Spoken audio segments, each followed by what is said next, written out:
देश पाकिस्तान की। आतंकवाद और आर्थिक बदहाली से जूझ रहे पड़ोसी देश पाकिस्तान में शिया सुन्नी संप्रदाय के बीच लंबे समय से हिंसा चल रही है। दोनों समुदाय के बीच हुई झड़प में अब तक जो है 150 लोगों की मौत हो चुकी है। भीषण हिंसा के बीच दोनों संप्रदायों के बीच बैठक हुई। बैठक के बाद 7 दिनों तक सीज फायर का पालन करने का फैसला लिया गया है। बता दें कि पड़ोसी देश में चल रहे विवाद के कारण रविवार को 21 लोगों की मौत हो गई। वहीं शनिवार को मारे गए 32 लोगों में 14 सुन्नी और 18 शिया संप्रदाय से लोग शामिल थे। वहीं अब ग्राफिक के जरिए जानेंगे कि आखिर ये विवाद क्यों हुआ और क्या जो है पूरा मुद्दा है। ये हिंसा पाकिस्तान के खैबर पुख्तूनख्वा प्रांत के कुर्रम जनजातीय जिले में हुई। हिंसा की शुरुआत 21 नवंबर को हुई थी, जब कुर्रम जिले में शिया समुदाय का काफिला गुजर रहा था। तभी घात लगाकर कुछ लोगों ने हमले किए। इस हमले में 42 लोगों की मौत हो गई। इसके बाद शिया समुदाय ने जवाबी हमला किया। फिर दोनों संप्रदाय के बीच तनाव बढ़ता गया। बता दें कि मौजूदा हिंसा में पीछे जो है भूमि विवाद का मामला बताया जा रहा है। संघर्ष शिया बहुल जनजातीय माले खेल और सुन्नी बहुल जनजातीय मंडगी कलाय के बीच जारी है। पारा चिनार से 15 किलोमीटर दक्षिण में स्थित बोशहरा गांव में स्थित भूमि के एक टुकड़े को लेकर ये दंगे भड़के हैं।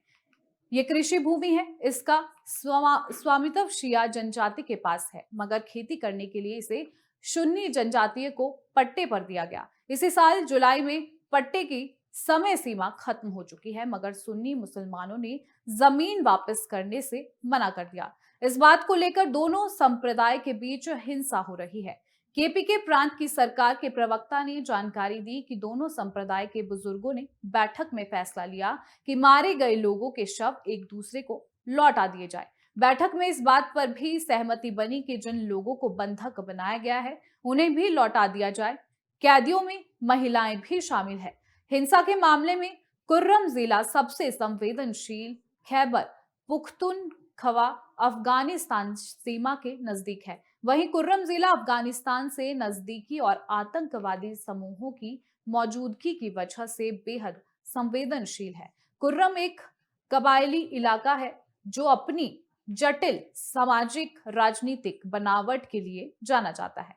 शिया और सुन्नी दोनों की यहाँ अच्छी आबादी है। कुर्रम में पिछले कुछ महीनों में हुई हिंसा में करीब 150 लोगों की जान जा चुकी है। दोनों समुदाय के नेताओं के बीच मीटिंग, आपको बता दें कि जनजातियों के बीच 7 दिनों के लिए युद्ध विराम पर सहमति बनी है। दोनों पक्ष कैदियों की अदला बदली करने और मृतकों के शव लौटाने पर भी सहमत है। कैदियों में महिलाएं भी शामिल हैं।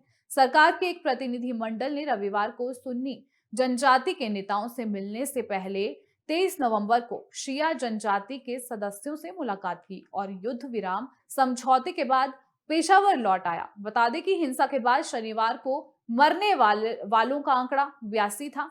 तब सामने आया था कि मरने वाले में 16 सुन्नी तो वहीं शिया समुदाय के हैं। पाकिस्तान के केपीके प्रांत में हिंसा भले ही 21 नवंबर को शुरू हुई है, लेकिन शिया और सुन्नी समुदाय के बीच झगड़ा लगातार चल रहा है।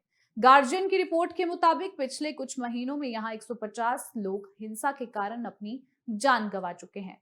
सुन्नी बहुल पाकिस्तान में शिया समुदाय की आबादी 15% है। आमतौर पर पाकिस्तान में शिया सुन्नी समूह शांति के साथ रहता है, लेकिन तनाव बरकरार है। हालांकि इस क्षेत्र में सांप्रदायिक संघर्ष का इतिहास रहा है। यहाँ आतंकी समूह पहले शिया अल्पसंख्यकों को निशाना बनाते थे, लेकिन मौजूदा हिंसा जमीन विवाद से जुड़ी हुई है। 21 नवंबर को शियाओं के काफिले पर हुई हिंसा की जिम्मेदारी अब तक किसी ने नहीं ली है। अफगान सीमा से सटा है ये इलाका। आपको बता दें कि पाकिस्तान का केपी प्रांत अफगानिस्तान की सीमा से सटा हुआ है। ये इलाका आतंकवाद, कबायली झगड़े और सांप्रदायिक तनाव से जूझता रहा है। खासतौर से कुर्रम जिला अफगानिस्तान से नजदीकी और आतंकवादी समूहों की मौजूदगी की वजह से बेहद संवेदनशील है। कुर्रम एक कबायली इलाका है जो अपनी जटिल सामाजिक राजनीतिक बनावट के लिए जाना जाता है। शिया और सुन्नी दोनों की यहाँ अच्छी आबादी है।